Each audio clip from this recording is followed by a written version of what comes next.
The first time I noticed the money missing, it wasn't a lot, just enough to make me doubt myself.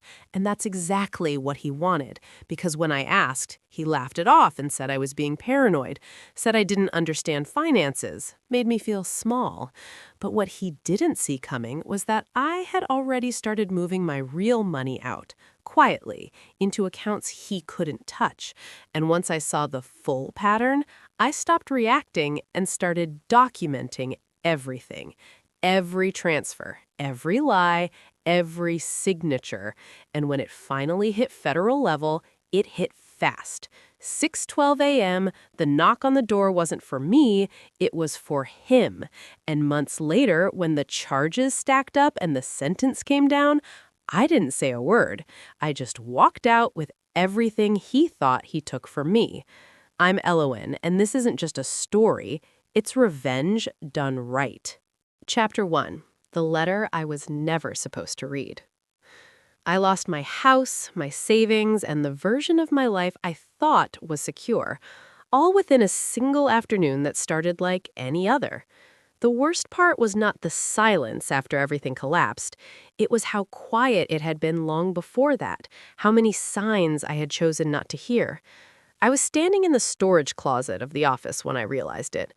Not all at once, it came in pieces. A bank notification I did not recognize, a document I barely remembered signing, a detail that should have meant nothing except it kept returning, like a splinter I could not pull out. By the time I walked out of that building, I was no longer the same woman who had walked in. Neil had always been calm. That was one of the things I used to love about him. While other people raised their voices or made scenes, he stayed measured, composed, reasonable. It made me feel safe. It made me trust him. Looking back, I think that was the first mistake I never noticed. We had been married for 11 years. No dramatic fights, no obvious betrayal. Just a slow, steady life built on shared decisions. Or at least that is what I believed. He handled most of the financial side. I handled everything else.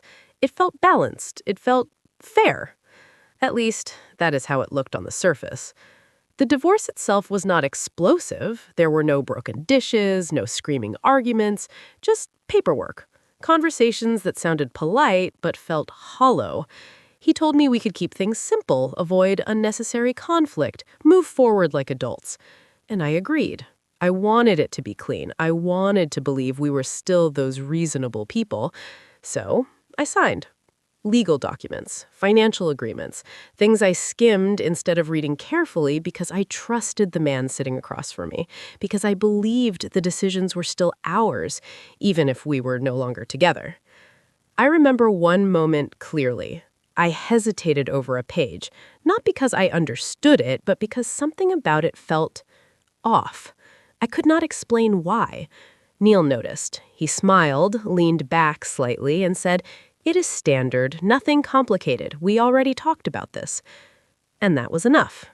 I signed my name. I did not realize it then, but that was the moment I stopped being part of the decisions. After the divorce, things felt strange, but not immediately catastrophic. I moved into a smaller place, adjusted to a quieter routine, told myself this was what starting over looked like. There was discomfort, yes, but also a kind of fragile relief. Until the details started catching up with me. The first was the account. I logged in one morning to check something simple, a payment, a balance, something routine. But the numbers were wrong. Not slightly wrong, completely wrong. Money I knew should have been there was gone. Not spent, not transferred in any way I recognize, just not there. I assumed it was a mistake. Banks make mistakes, right? I called, waited, explained, re-explained, verified my identity twice, 3 times. The woman on the phone was polite, professional, careful with her words. And then she said something that made everything inside me go still. That account was closed several weeks ago. I remember laughing, not because it was funny, but because it didn't make sense. "No," I said, "that cannot be right. I did not close it." There was a pause on the other end. "It was closed with authorization." Authorization. That word stayed with me long after the call ended. I went back through everything: emails, documents, statements. That's when I found it, buried in a set of files I had barely looked at since the divorce, one of the legal documents I had signed without question. A clause, a transfer, language so formal it almost hid what it actually meant. Almost. The more I read, the clearer it became. Control had shifted long before I realized it. Financial decisions I thought were shared had been quietly redirected. Accounts I believed were joint had been positioned in ways I never questioned. It was all there, in my signature. I sat there for a long time, staring at the page, trying to remember the exact moment I agreed to this, trying to find the version of myself who would have stopped, asked questions, refused. But she was not there. Or maybe she had been there, just quieter than his calm voice, his steady reassurance, his way of making everything sound simple. That afternoon in the office, the memory returned with a clarity that made my chest tighten. The hesitation, the way something felt wrong but I pushed it aside, the way he watched me, not impatient, not forceful, just certain. That certainty was what convinced me. Not pressure, not urgency. Certainty. I closed the file and leaned back in the chair. The room felt smaller than it had a few minutes ago, like the walls had shifted without me noticing. And then another detail surfaced. Something small, something I had ignored. There had been one account Neil never mentioned during the divorce. Not once. No discussion, no negotiation, nothing. At the time, I assumed it simply wasn't important. But now, that silence felt different. I opened another folder, dug deeper, cross-referenced statements with old records, dates with transfers. Slowly, a pattern started to form. Not obvious, not sloppy, careful, deliberate, planned. My hands were steady, but my thoughts were not. Every piece I uncovered led to another question. Every answer made the previous one harder to ignore. This was not a misunderstanding. This was not a mistake. This was something that had been building quietly long before the divorce papers ever touched the table. And the worst part was not that I had lost everything. It was that I had helped make it possible. I closed my laptop and sat there in the dim light of the office, listening to the faint hum of the building after hours. For the first time, I stopped trying to explain it away, stopped searching for reasonable answers. Because there were none. Only one truth that refused to soften no matter how I looked at it. He knew exactly what he was doing, and I did not see it. Not when I should have, not when it mattered. I stood up slowly, the weight of it settling in a way that felt heavier than anger. This was not just loss. It was realization, the kind that doesn't fade once it arrives. Because if he never asked about that account, then maybe it was never his to take. Chapter 2. Everything I signed without reading. I kept staring at the screen until the numbers stopped feeling like numbers and started feeling like something colder, something that did not belong to me anymore. Memories do not come back clean. They come back in fragments, and once they line up, you cannot pretend you do not see the shape they form.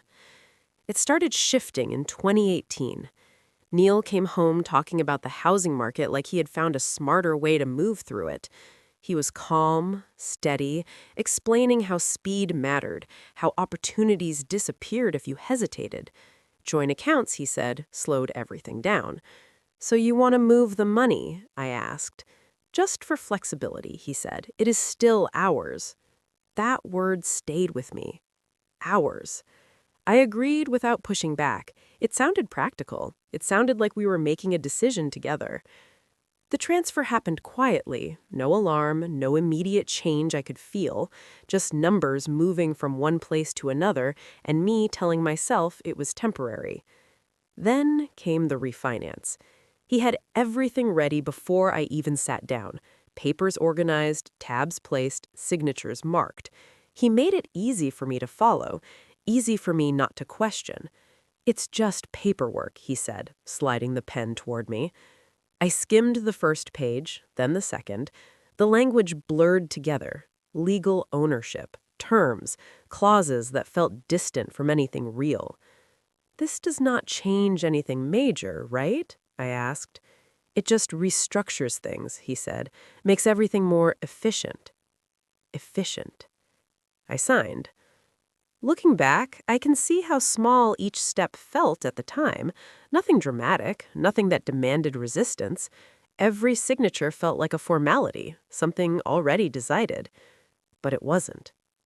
Another document followed months later, an amendment. I remembered the television playing in the background, some show I wasn't really watching. This one updates the agreement, he said. What agreement? I asked. The financial structure, he replied. It's standard. Standard. That word again, soft enough to quiet any doubt. I hesitated, just long enough to notice something felt off, but not long enough to act on it. And then I signed. I was not forced. That's the part that still unsettles me. There was no pressure, no urgency, no raised voice, just a steady rhythm of decisions that felt shared, even when they weren't. I thought I was part of the process. I did not realize I was being guided through it. By the time 2021 came around, the details had already shifted beyond recognition. I met with Claire Park at a small coffee shop downtown. I brought the financial statements because something did not sit right, even if I could not explain why. She flipped through the pages slowly, her expression tightening in a way she tried to hide. "Claire," I said, "what's wrong?" She placed the papers down carefully. "Elowen," she said, "these assets are not structured the way you think they are." "We're married," I said. "It's joint." She held my gaze, not unkind, just direct. "That's not how the law works." I felt a flicker of irritation. "Neil handles this," I said. "It's all transparent." She nodded, but there was something in her expression that made me uncomfortable. "You should have someone review your divorce settlement when the time comes," she said quietly. I closed the folder. "It's fine." That was the moment I chose not to see what was already in front of me. The divorce made it impossible to ignore. The room felt too still. Neil sat across from me, composed as always, his attorney speaking in measured tones. My lawyer, Daniel Brooks, flipped through the documents with a growing tension in his posture. "There's a prenup amendment from 2022, he said. I frowned. "We didn't have one." "You do now," he replied. "It was signed later." I turned to Neil. "Why did you not tell me that?" I asked. "We discussed it," he said calmly. "You agreed." I tried to remember. A night, a document, something I signed without fully reading. Daniel continued. "This amendment shifts a large portion of the legal ownership. Combined with a refinance, most of the property is no longer under your control." The words did not land all at once. Under my control. I felt something drop inside me. "Is there any way to reverse it?" I asked. He shook his head. "Not without proving manipulation or fraud, and everything here shows voluntary agreement." Voluntary. That word echoed in a way nothing else did. I signed those documents, every transfer, every amendment, every decision that led to this moment. I thought I was making choices, but I was being managed. After the meeting, I walked outside into the noise of the city, but it felt distant, like I was moving through something that was no longer fully real. I went home and pulled out every document I could find, paper, digital files, anything with my name on it. This time, I read everything, really read it. The language was no longer abstract. It was precise, deliberate, each clause narrowing my position, each agreement shifting control further away from me. Financial control had changed long before the divorce settlement was finalized. I just hadn't seen it. And then I noticed something else, a pattern in the dates, transfers that aligned too cleanly with major decisions, adjustments that happened right before I signed something new. It wasn't random. It was planned. That was the moment it stopped feeling like a misunderstanding. Something had been taken from me, piece by piece, while I believed I was still holding it. I sat back in the chair, the weight of it settling in a way that felt sharper than grief. The letter was still on the desk. I picked it up again, reading the line that had made no sense before. There are things you think you lost that were never truly taken. This time, it did not feel comforting. It felt like I had been looking in the wrong place, because the truth was not just in what I signed, it was in what I never questioned. And the more I thought about it, the clearer one thing became. This was never about a single account. There was something else, something I still hadn't seen. Chapter 3. The One Thing He Never Asked About. The thought did not leave me alone after it surfaced. It stayed there, quiet but steady, like something waiting to be understood instead of ignored. Neil had always asked questions that sounded responsible on the surface. He asked about property, accounts, investments, anything that could be tracked, measured, documented. At the time, I thought it was just how he operated. Careful, organized, future-focused. Now I could see the pattern. He never asked about anything that did not show up on paper, anything that could not be easily verified, anything hidden. I sat there replaying every visit he made to my grandmother's house, the way he would sit across from her, polite and patient, asking about her finances with a tone that made it sound like concern. Is the house still structured the same way? Have you moved anything recently? Are there any other accounts we should be aware of? He always said we, but he never asked about anything that might not be visible to him. That realization settled into something heavier. It meant he had limits. I reached for my phone and called Sophia before I could second-guess it. She answered quickly. "Eloan, I need to go through everything with you, and I need you to listen all the way through." There was a brief pause. "Okay, tell me." I told her everything. The documents, the refinance, the divorce settlement, the way control had shifted without me realizing it. I told her about the pattern I was starting to see. When I finished, she did not speak right away. "I think you are looking in the right place," she said finally. "What does that mean?" "It means if he was managing the visible assets, then anything outside of that would have been untouched." "Untouched or hidden," I said. "Exactly." The word stayed with me. Hidden assets. I grabbed my keys and drove to my grandmother's house without giving myself time to hesitate. The house felt the same as it always had, quiet and steady, like nothing inside it had ever needed to change. For a second, I almost lost focus, almost let the familiarity pull me back into something softer. But I did not come here to remember. I went straight to her study.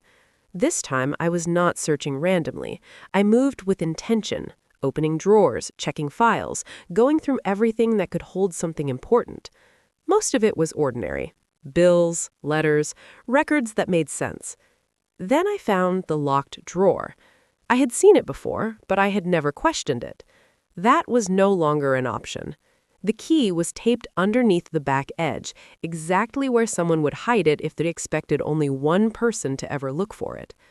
My hands were steady as I unlocked it. Inside was a single folder. No label. I sat down and opened it slowly. The first page confirmed what I had started to suspect. Trust documents. My name was there, but not in the way I had seen before. This was separate, protected. I called Sophia again. "I found something." "What is it?" "A trust. It has my name on it." "Read it to me." I flipped through the pages, my eyes moving faster now. It was created in 2016 by my grandmother. There was a shift in her tone. "Okay, keep going. It is not part of any joint structure. It is separate from everything tied to the marriage." "That means it is not part of your divorce settlement," she said. "So he couldn't touch it." "No, that is legal protection. It stands outside anything you signed with him." I let that settle in. Legal protection. Something he couldn't reach. I kept reading, my pulse steady but focused. There was a section that outlined the conditions. There's an activation clause, I said. What kind? It triggers if she passes away or if I lose control of my personal finances. There was a silence on the line. She planned for this, Sophia said quietly. I stared at the page. She knew something could happen. Maybe not exactly this, Sophia replied, but enough to protect you. For a moment, everything else faded. This was not luck. This was inheritance structured with intention. And then I saw something that made my grip tighten, a line buried near the end. At first, it looked like just another entry, another asset listed in a way that only mattered on paper. But I recognized the numbers. I had seen them recently, in one of Neil's transactions. My breath slowed. Sophia, I said, my voice lower now, there's something here that matches a deal he made. What do you mean?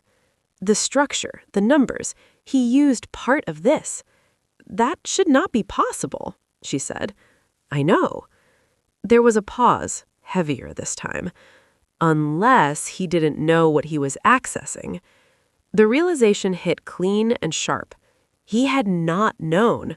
All this time he had been moving through assets he believed he controlled, following structures he thought he understood, and somehow, without realizing it, he'd stepped into something that was never his.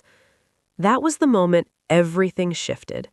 I trusted him with everything, and he used that trust to take control of what he could see, but he never saw all of it.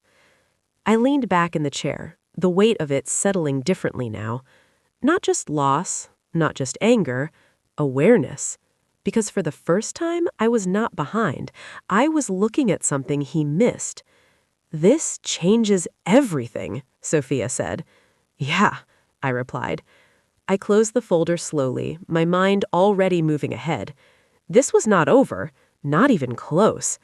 Because he spent years making sure I didn't understand what I was signing, and now I was looking at something he never even knew existed, something protected, something still mine. I stood up, holding the folder in my hands, feeling the shift settle into something steady. He thought he'd taken everything. He thought he had control. But he never asked about what was hidden. And when he finally realizes what he touched without understanding, it will be already too late. Chapter 4. What he took was never the real thing. I didn't confront him right away. That was the first real schist. Old me would have called, demanded answers, maybe even cried. But sitting there with the account statements open, I felt something colder settle in. Not panic, not even anger. Just clarity. Numbers don't lie, even when people do. The transfers weren't random. They were deliberate, clean amounts spaced just enough to avoid attention. Whoever did this knew exactly what they were doing. And Neil was the only one with access. That realization should have hurt more. Instead, it felt like confirmation. A quiet truth finally stepping into the light. I went through everything again, line by line, timestamp by timestamp, cross-checking accounts he thought I stopped watching. He hadn't just moved money. He'd planned it, the kind of careful that only comes from intention. He didn't think I would notice. That part almost made me laugh, because what he didn't know was that the main accounts were never where the real money lived anymore. Months ago, after the first time something felt off, I had started restructuring, quietly, legally, separating what was visible from what was protected. Not out of fear, out of instinct. Maybe I already knew. Most of my assets were never in those accounts, not anymore. They were held elsewhere, structured through trusts, long-term holdings, and layers of legal protection he never tried to understand. He had access to what looked like everything. But it wasn't. He wasn't taking my wealth. He was exposing himself. That was the moment it stopped feeling personal and started feeling strategic. Because this wasn't just betrayal. It was traceable. Every move he made left a record. Every transfer created a timeline. And once I saw it clearly, I couldn't unsee it. Unauthorized use. Not a misunderstanding, not a mistake. Unauthorized. I picked up my phone and called my attorney. She didn't sound surprised. That should have bothered me, but it didn't. It just confirmed I had done the right thing. I need a full review, I said. All transfers, every account he touched. A short pause. Then, do you believe this was intentional? I looked at the pattern again. Yes. Her tone shifted, sharper.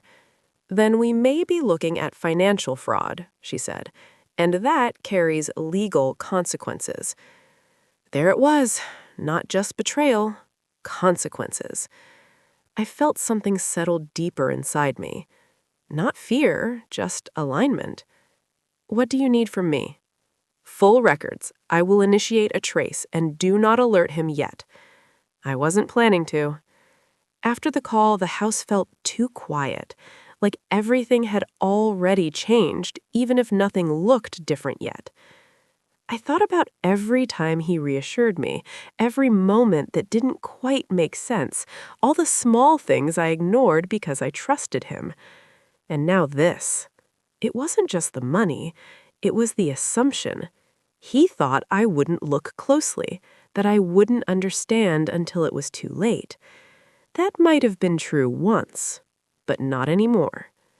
I opened a file he didn't know existed, a full record of everything that actually mattered. Long-term holdings, structured assets, accounts tied to inheritance planning, protected, documented, locked behind legal layers he never questioned. Hidden assets. Not in a dishonest way, hidden in a way that made them untouchable without the right authority. He had been moving money from accounts that were surface level, replaceable, which meant something very simple. He didn't know where the real control was. That realization hit harder than anything else, because it meant I had already secured my position long before this started, and he had just stepped into a situation he couldn't control. I called him, not because I needed answers, but because I wanted to hear how he would handle it. He picked up quickly. "Hey," he said, casual. I let a second pass. "Did you move money out of the accounts?" A pause. "What are you talking about?" "I'm looking at the transactions, so try again." Another pause. "It's temporary," he said. "I needed to handle something." Temporary. He didn't even try. "You didn't have authorization.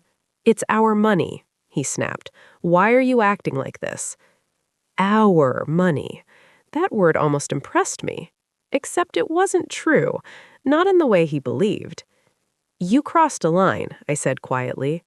"No, you're overreacting." I almost let him keep going, almost let him say more.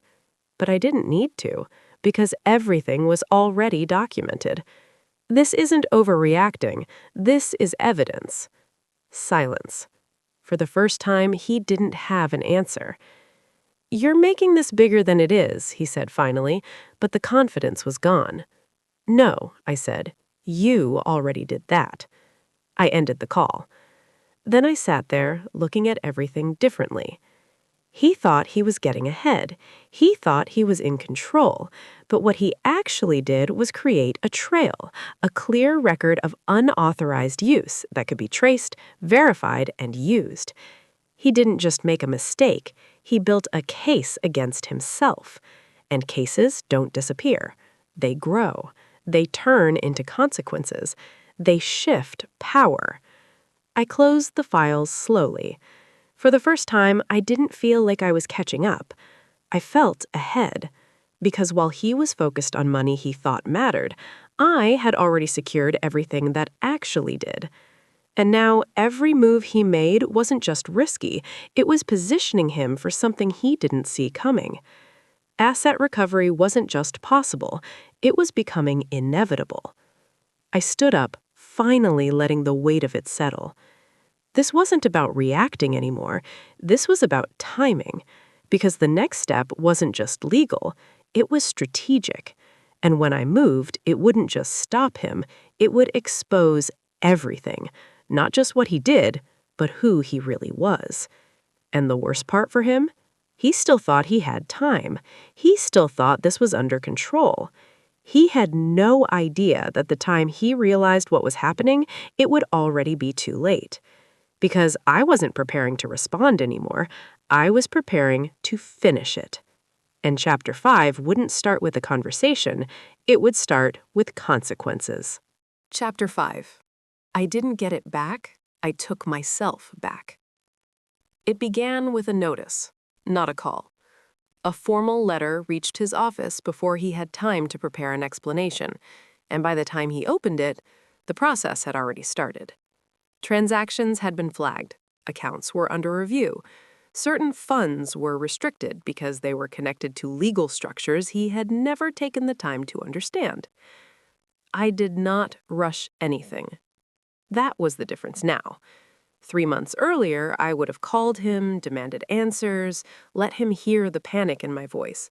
I would have made it easy for him to calm me down, redirect the conversation, make me doubt what I was seeing. But by then, I had learned something more useful than anger. I had learned patience. My attorney traced every transfer he made. Sophia matched the movement of funds against the trust records and the statements I had once been too trusting to read carefully. Piece by piece, the pattern came into focus. It was clean, deliberate, and impossible to explain away as confusion. What he thought was temporary access looked very different on paper. It looked like unauthorized use. It looked like financial control stretched past the point of trust and into something uglier. It looked like betrayal. Within a week, one of his investment accounts slowed down under review. It was not frozen outright, but it didn't need to be. In his world, delay was damage. Questions were damage. Uncertainty was damage.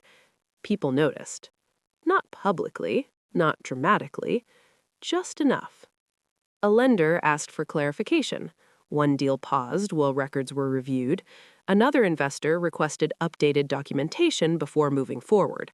No one accused him directly. They didn't have to. Once doubt gets in, it does its own work. He felt it almost immediately. His first text was short. "We need to talk." I let it sit for an hour before answering. Then we met in a quiet restaurant downtown we used to go to when things still felt simple. The room was calm, the lighting soft, the kind of place where conversations are meant to stay controlled. He was already there when I arrived. He stood out of habit, then sat again when he realized that habit would not help him now. He said my name carefully, like he could soften what was coming. I did not react. "We do not have to make this worse," he said. I studied him for a moment. I could see the shift clearly now. Not control, not confidence, just someone trying to stay ahead of consequences. "You already did that," I said. His jaw tightened. "It is not what it looks like. I moved the money to handle a timing issue. I was going to put it back." I let the silence stretch. "Then why did you not tell me?" He looked away briefly, then back. "You were already upset. I did not want to make it worse." The same pattern, only now it sounded empty. "This is not complicated," I said. "It is documented." He leaned forward slightly. "You are turning this into something bigger than it needs to be." "No," I said. "It is finally becoming what it actually is." For the first time, he did not have an answer. The review continued, quietly, thoroughly. My attorney handled the legal side, Sophia handled the financial side, I handled what mattered most. I stopped getting in my own way. Some of the transferred funds were tied to protected holdings inside the trust my grandmother created. That connection changed everything. It moved the situation into a space where legal consequences carried real weight. That was what he underestimated. Not my reaction, me. He thought I would stay emotional, that I would focus on the hurt instead of the pattern, that I would miss what was right in front of me. He was wrong. By the second week, settlement was necessary. We met again with attorneys present. No raised voices, no confusion, just numbers and records. Every transfer, every date, every step he took beyond what he was allowed to do. Part of the assets were returned. Not everything. Some losses do not come back clean, but enough. Enough to force accountability. Enough to make the outcome clear. He lost control over several investments. Access restrictions were added. Oversight followed. His legal costs increased. His reputation took a quiet hit in the spaces that matter most. Not loud, but real. He could recover financially, but trust does not return the same way. I did not celebrate. There was no moment of relief that erased everything, because this was never about winning. I didn't get those years back, but I got something I had been giving away without realizing it. Control. I stopped ignoring what I saw. I stopped explaining what didn't make sense. I stopped assuming trust meant silence. That changed everything. A few weeks later, I went back to my grandmother's house. It looked the same, still, familiar, unchanged, but I was not. That was enough. Nothing around me needed to change for everything inside me to feel different. It was never just about protecting money. It was about understanding my own value and acting like it. I did not destroy him. I stopped protecting him. That was enough. If something ever feels off, even slightly, pay attention, look closer, ask the questions you do not want to ask, read every line, even the ones that seem routine. Because the truth is, I was never losing control. I was just learning exactly when to take it back. If this story meant something to you, stay with me. Share your thoughts below and follow along for more stories that might feel a little closer to your own.